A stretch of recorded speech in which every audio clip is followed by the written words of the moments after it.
Bom, agora nós vamos falar de um outro indicador também muito utilizado para análise fundamentalista, que é o chamado de EBITDA, que carinhosamente a gente apelidou ele aqui no Brasil como Lagida, tá? Então se você ouvir Lagida e EBITDA, vai estar falando da mesma coisa, é só uma tradução, tá? Então o EBITDA é um indicador financeiro bastante utilizado pelas empresas de capital aberto e pelos analistas de mercado.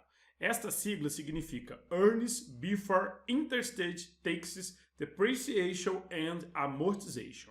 O inglês, ó, 100%, hein? Que traduzido para o português, que aqui é o importante, que você precisa saber, é o lucro antes de juros, impostos, depreciação e amortização. Passa a marcar texto aqui então, ó. É lucro antes de juros, importação, depreciação e amortização. Portanto, no Brasil, a gente chama de Lagida. Por que Lagida? Lucro antes de juros, impostos, depreciação e amortização. Beleza? Então a gente depois vai ver todo o seu conceito, como ele funciona, como é o cálculo dele. Mas aqui vamos pegando só algumas informações essenciais para o começo do entendimento dessa ferramenta tão importante aí, né, que os analistas de mercado tanto utilizam. Esse indicador representa a geração operacional de caixa da companhia. Passa a marca texto.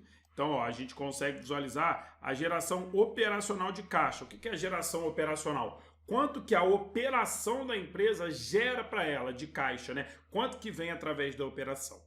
Ou seja, quanto a empresa gera de recursos apenas, aqui ó, marca texto, em suas atividades operacionais. Sem levar em consideração os efeitos financeiros e de impostos. Porque as coisas que estão dentro da empresa se depreciam, depreciação, né, a vida útil daquele bem. O bem ele vai, né, passando do tempo, ele vai se desgastando, ele vai depreciando. Tem os impostos que são pagos, tem os juros que são pagos aí por exemplo, empréstimos que as empresas podem pegar, né, para que ela tenha ali a possibilidade ali de trabalhar alavancada, às vezes ela tem recurso de terceiro, como por exemplo o empréstimo, tudo isso é levado em consideração, beleza?